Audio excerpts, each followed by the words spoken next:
this is really the first sort of major meeting where we've talked about the age extension trial. So I'm going to go through. I'm going to talk a bit about the history, a bit about how far we've got, and a bit about future plans.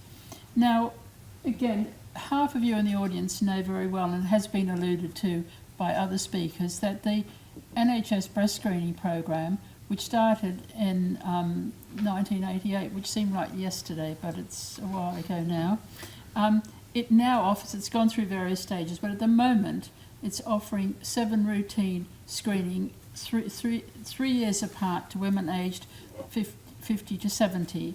And the way the program runs, which is a bit relevant for what we're talking about, is that the screening, there's a sort of central computer system, which may be changing, but that basically when an individual screening centre, and there are about 80 in England, want to invite their next group of women, which is usually about 1,000 or so, this computer system generates the next 1,000 or so people to invite with all their details, and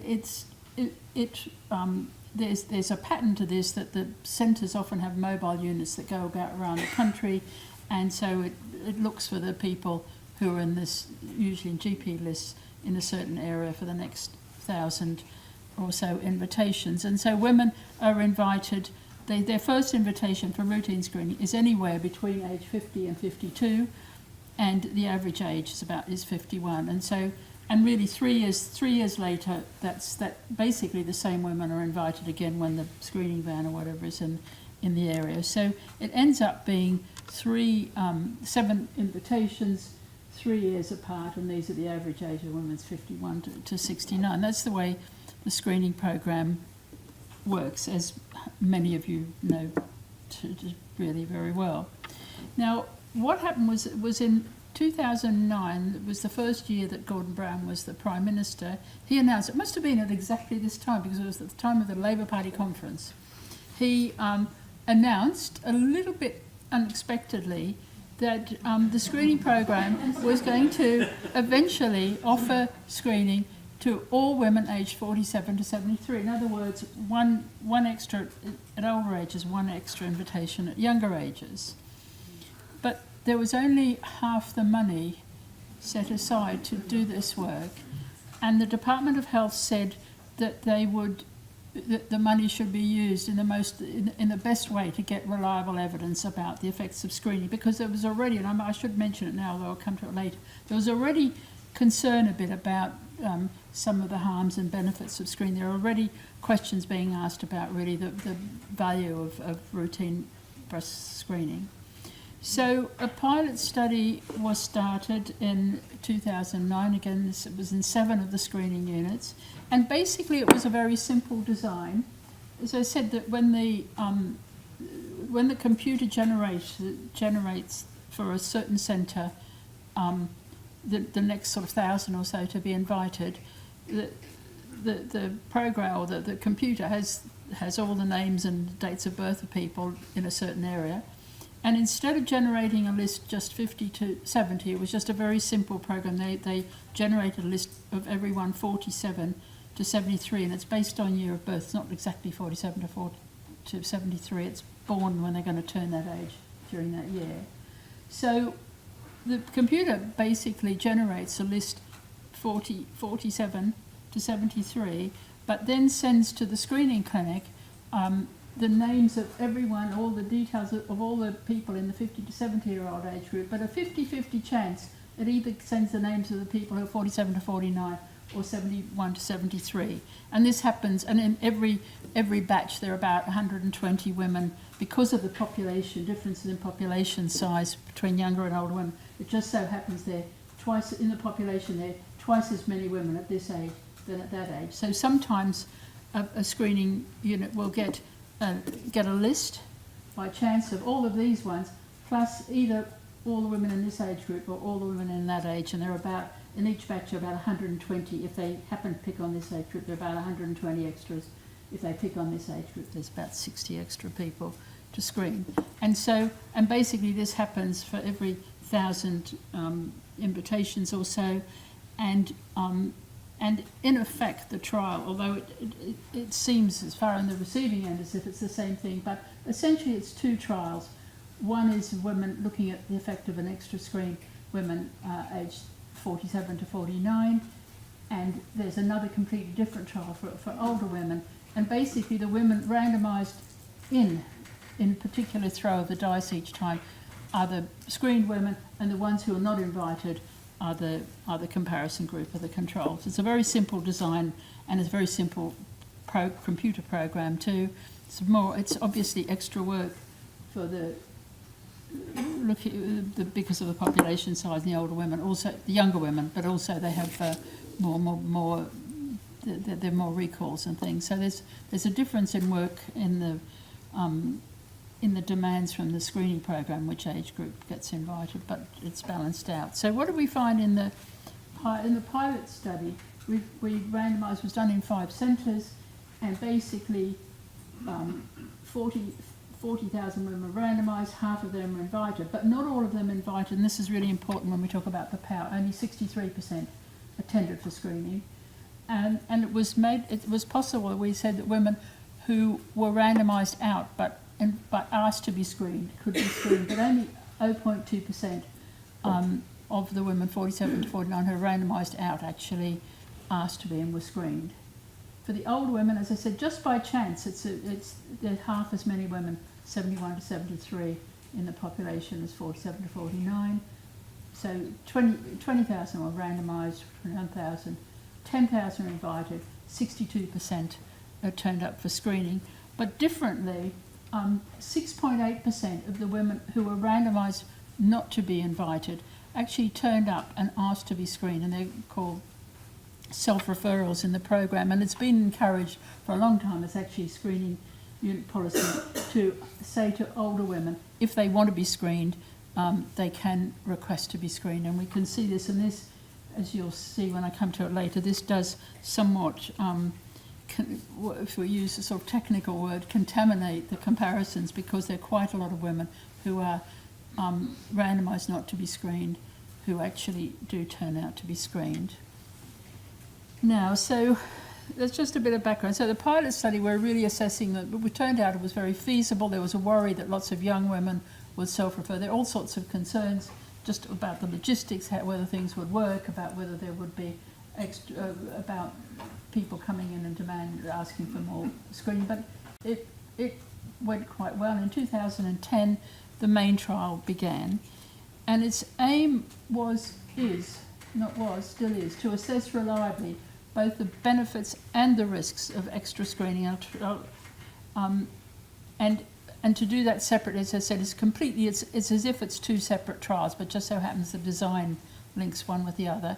But it's to evaluate that in women who've already offered 7 routine screens. So it's quite a hard thing to pick up when the women have already been offered 7 screens, just as one extra, do some more. Now, the risks. The thing is that increasing over the last decade or more, there's been increasing emphasis on risks, and that really came to a head, I think, in about just around 2010, around that time, because as a result of a lot of concerns about the possibility that there may be risks extra, basically people being diagnosed when they didn't really have breast cancer, having to undergo mastectomy and chemotherapy and everything when they didn't really need it. So there was a big review set up by the Department of Health and Cancer Research UK, and they looked at the evidence and concluded that the trials, the evidence really showed quite clearly that for age 50 to 70, the benefits of screening outweighed any risks. They also said, which hadn't been said explicitly and has something, they also said that it was unclear what the effects were at younger or older age, and they strongly supported that the AgeX trial that was already going should go ahead and gather relevant information. And as I say, the trial is set up to look at the risks as well as the benefits, and none of the really previous trials had done so. Now, this is as far as we've got so far, and it's really very remarkable. I have to thank again you in the audience. I hope you were All we have to thank you for is the meeting and the cake afterwards, although it's not for the trial, but we can assume it's for the trial. So basically, by the end of 2016, about 3 million women have been randomised, and of them, half have been invited for screening, and a million have been screened. The uptake is just 2/3. And it's being done in, Gillian showed in her first slide where the screening units are in England. There are 80 in England. This is done only in England, not in Scotland, but it's 80 screening units in England, of which 65 are randomising. And so we thank you, and we thank your representatives for being here. As we've said, and you'll see why, we've got to go on for a while. But to explain that a bit, I want to go back to just this is the previous evidence, and the evidence that the committee, the Department of Health and the Cancer Research UK committee reviewed in 2012. This is the evidence that we have about the effects of screening, different trials. There are half a dozen trials that have been done so far. And I want to point out the last trials were started in the 1980s, which I hate to think is 30 years ago. But the most influential trials were done 40 years ago and even 50 years ago. And in the screening program in this country and in many of the countries in the world started in the 1980s, basically largely influenced by these early trials. Now, I want to show you, and Gillian, we've talked about these squares and lines and what you can, the squares represent. These are the results. Now, maybe I should show you first of all, the overall result is 0.82. Mortality from breast cancer is 18% lower in all the trials combined than in the women who were screened, the women who weren't screened, and it's the women who were invited for screening, actually. So it's only an 18, it's not a huge, it has to be clear, the screening works, there's no doubt, but it's not like a massive effect. It's a relative risk of 0.82 for all the trials combined. But the combined result has a sort of diagonal which looks very tight confidence intervals. But if you just take, and maybe I will take this trial, this is done in the UK, the age trial that probably some of you were involved in looking at to see whether starting at age 40 was better than waiting till 50. It was seven screens starting from age 40 or 41. Now this trial had, the relative risk there is 0.83. It's almost the same as the totality of the evidence.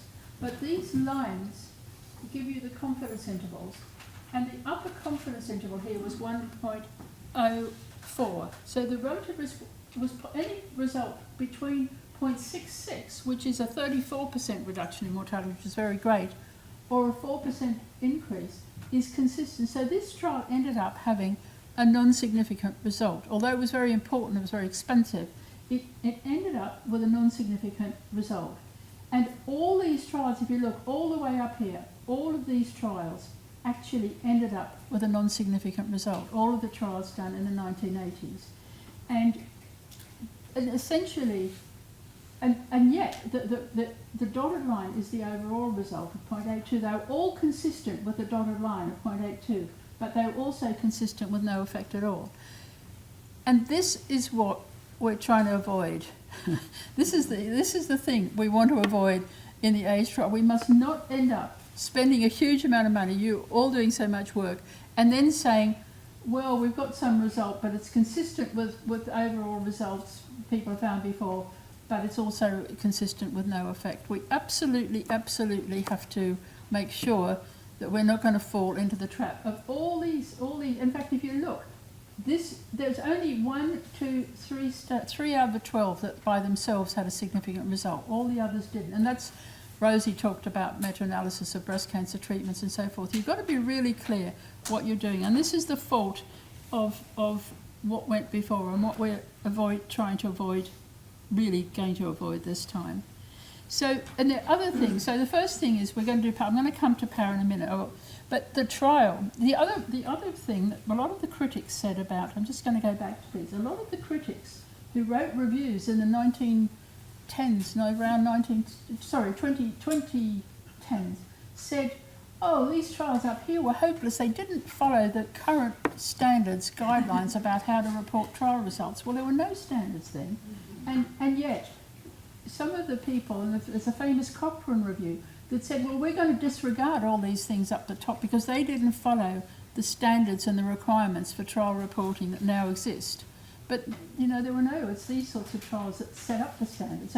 So the worst one is that one group have just said only these two trials have got the proper, use the proper standard reporting. So we should ignore everything and just concentrate on the two that found no effect. That's the sort of arguments that have gone on. So we're not going to do that either. We've got the protocol and its design. The protocol is now on the AGEX website, which I gave you before. The protocol and the design meet the sort of standards that are required now for trial design and reporting, and we will follow that. And most important is that it's properly powered. I'm going to talk about power in detail in a minute, but it's properly powered, so we're not going to get a line that is consistent with 0.82, but is also consistent with no effect at all. Have to make sure the confidence intervals are narrow. The other thing that's really happened, and this isn't my area, but the screening technology has really much improved. And I'm just going to say this, but you in the audience who know what I'm talking about.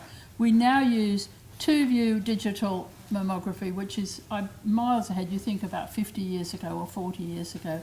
It's just so advanced. And even the age trial that was done here was only 1 view, and 2-view improved sensitivity. So the technology, so we've got proper design, we've got better technology. Now, the electronic linkage to routine collected NHS data is really fantastic. As you've seen from all of the presentations that people have given just for the Million Women study, it's now possible to link back to not only to get cancer registrations, but we can get hospital records. We can see who's had a mastectomy, who's had a reconstruction, who's had 2 operations, who's had chemotherapy. We can answer all these questions, which were criticisms of the early trials saying that they didn't collect enough information on harms, and so we can collect any harm that someone claims other than psychological. We haven't got data on that. We can really look at in great detail. So a lot of information on harms, and that comes from the fantastic electronic linkage, because the screening program uses people's NHS number to invite them, and it's the NHS number that's used to link people.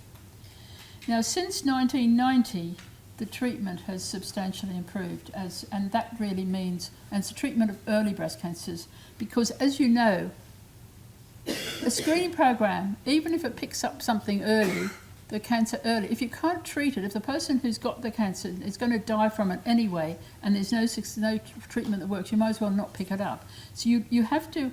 So there are 2 things in screening. You've got to make sure that you can pick things up early. You've got to make sure that the early treatment stops someone who would otherwise have died from the cancer not dying from it.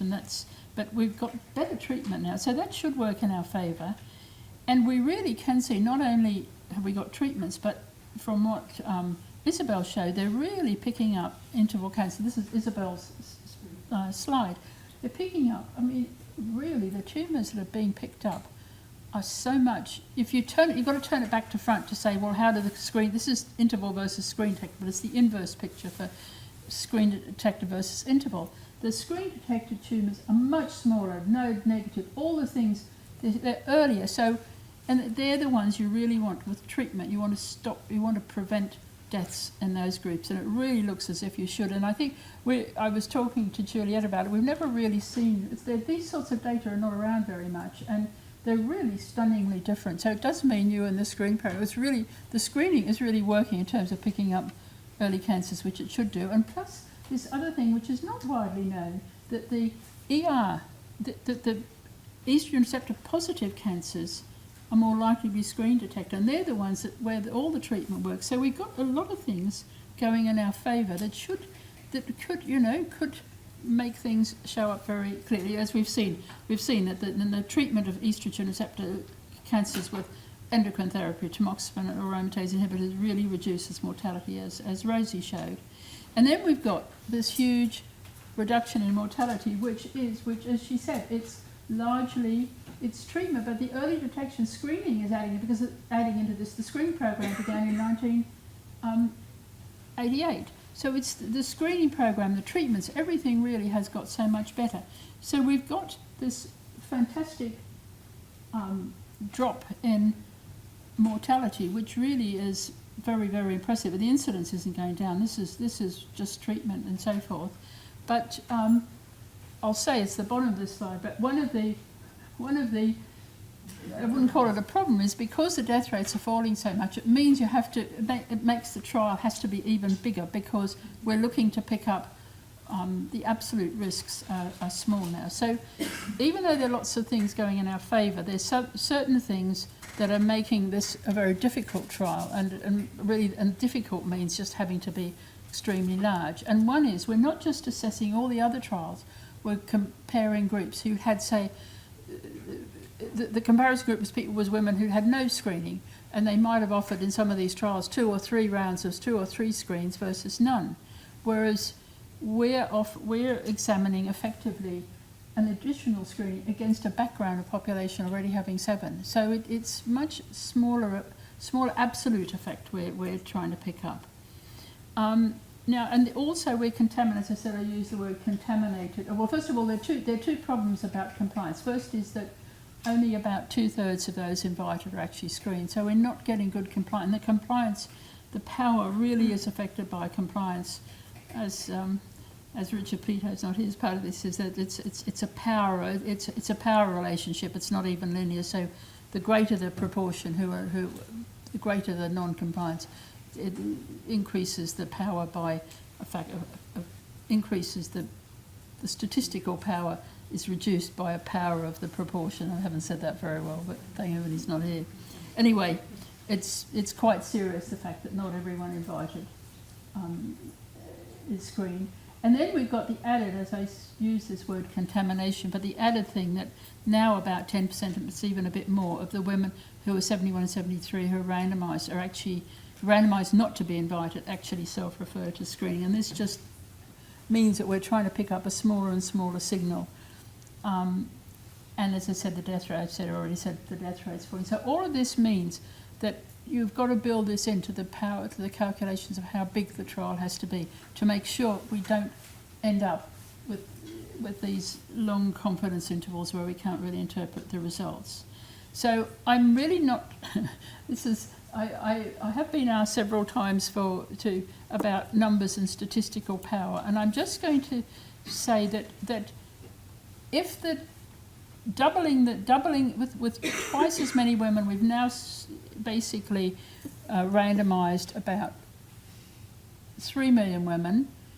But if we were to randomise 6 million such that 2 million were the 6 million, 4 million were in the younger age group and 2 million in the older age group.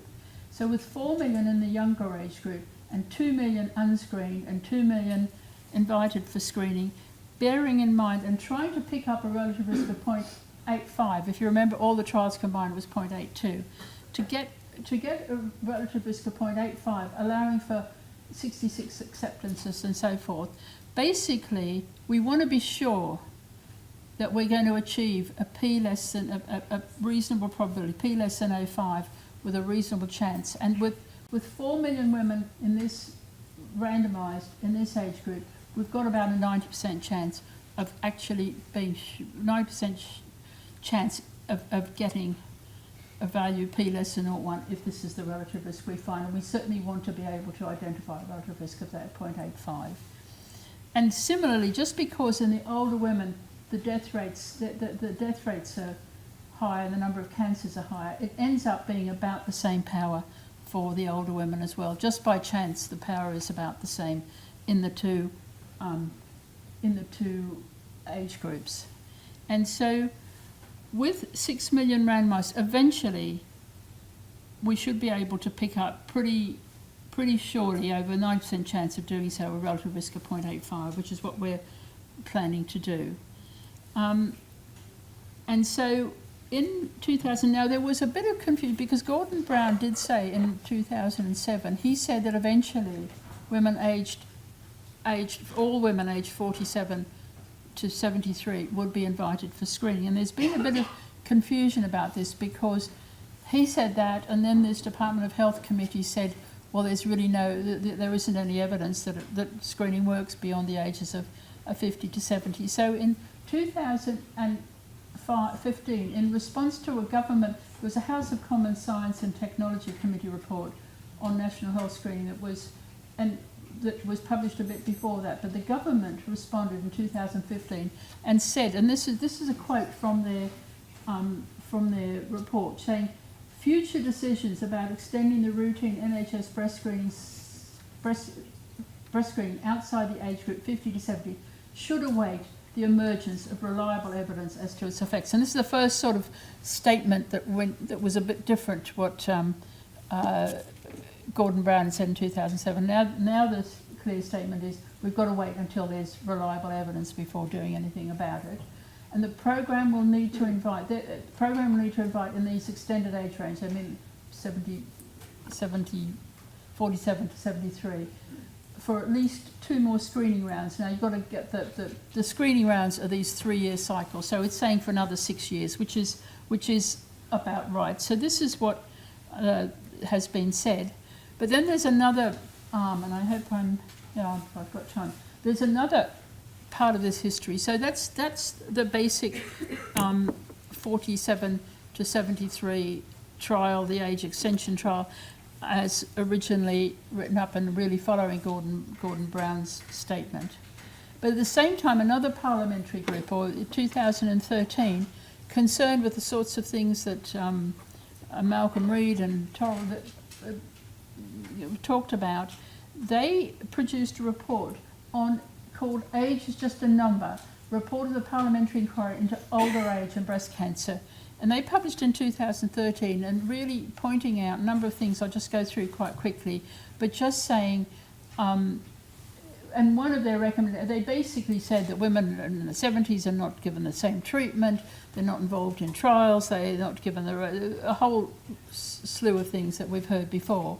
But their recommendation, I think it was their recommendation number 10, said that the AgeX trial should continue to offer screening to women who are randomised at 71 to 73 throughout their 70s. In other words, they're not suggesting to re-randomise, just that the women who are randomised to be invited at 71 to 73 should have, it would be 2 more screens, another one from 74, between the age of 74 and 76, another one 77 to 79. So this is part of this arose from a different direction, if you like.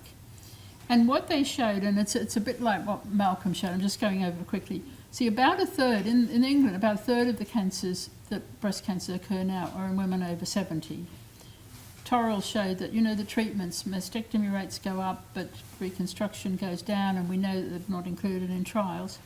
But one of the things that's really terribly important is that nowadays, and it's because of all the improvements in treatment, etc., nowadays almost 2/3 of the deaths from breast cancer are in women over 70, so that the deaths have now moved. The treatment, particularly the early age groups, tend to get better treatment. So 2/3 of the deaths are now in women over 70. And if you look at it another way, this is the probability of dying from breast cancer in the whole UK population over a 10-year period. And I think I'll just go back, I'll start at the bottom and say 1% of women who are now aged 70 to 79 will die from breast cancer in the next 10 years.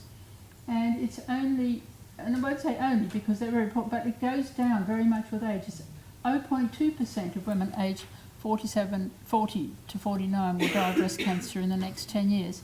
And many of the screening programs actually base their decisions about who to screen on the basis of these are the absolute risks, on the basis of absolute risks. So you can argue that the biggest absolute risk of death from breast cancer is actually for women in their 70s, much greater than women in their 40s, which is the same. It's the same data, just changed around a little bit from what I showed you before. So maybe many of them are sick, but the prevalence, that women in their 70s are much healthier now. Well, this is an indirect way of saying that, much healthier. And although, as there are people who are frail, but I would guess if you could measure frailty properly, the proportion of frail 70-year-olds is much lower now than it was even 20 years ago. So that women in their 70s now are not, are in general pretty healthy and got quite large expectations of life coming. So there's going to be a question, it's undoubted.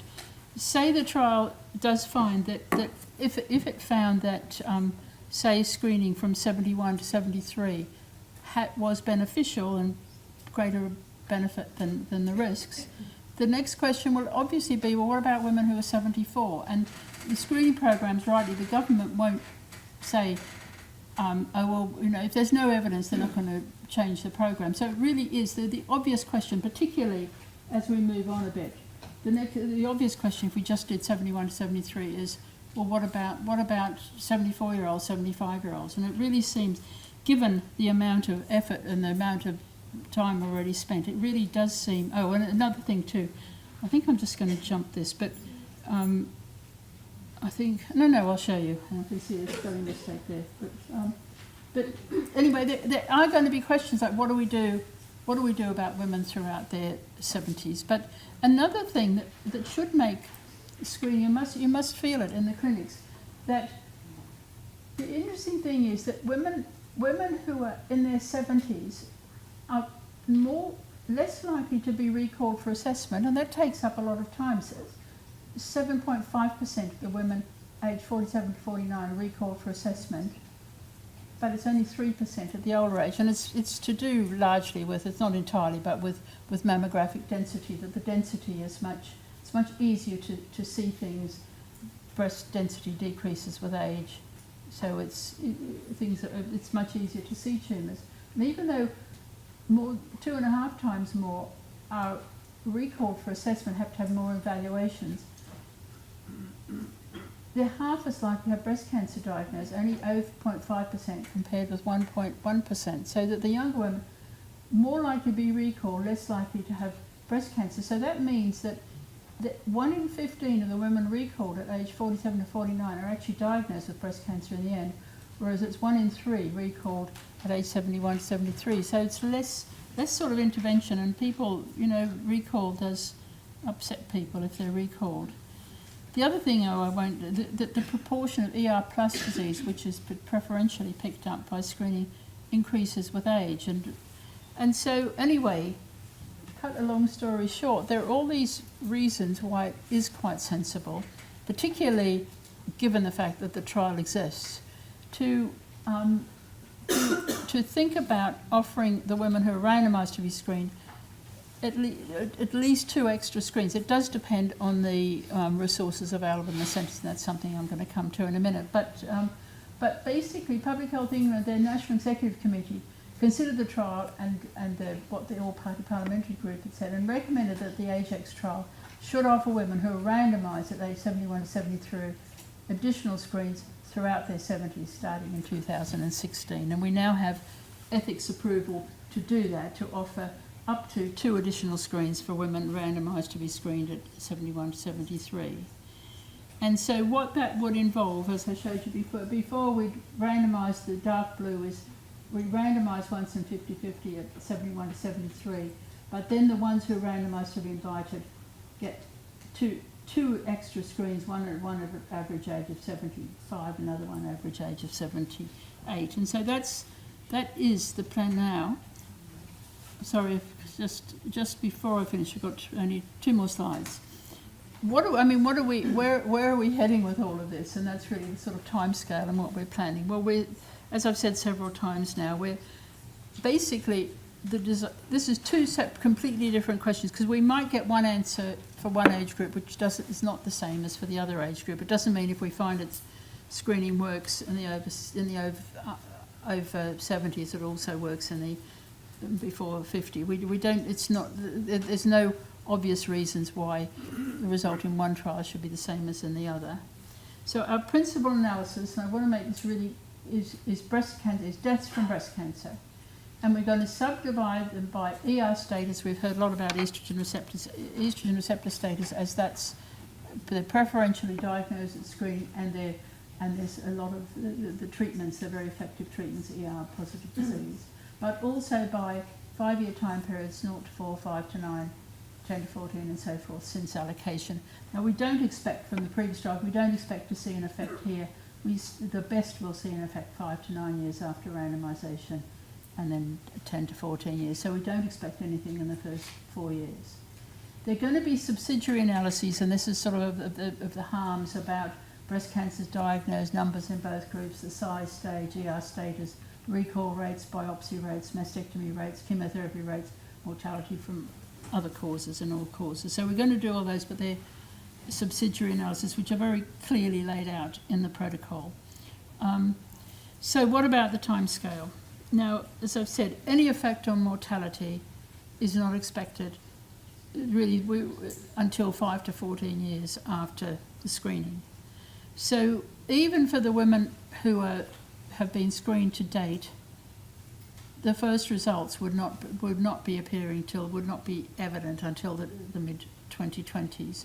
And the power calculations, as I've said, is for well beyond, is for 6 million going up to 14 years. So it may not be, even if those first results in the 2020s are null, and we do plan to publish for the first time then, the follow-up would continue because there's still, as I say, the power calculations have gone beyond that. So it's really clear that from what I've shown you and from that these results are going to influence screening policy not only in this country but internationally for decades to come, because people really don't know, and there really just isn't evidence beyond age 70. And also the evidence before age 50 is very, it's just very uncertain. So that's the sort of general plans, but we're very aware, very aware that there are, NHS has really stretched, the screening program stretched, their workforce issues, there's slippage about keeping up with the 3-year routine screening and so forth.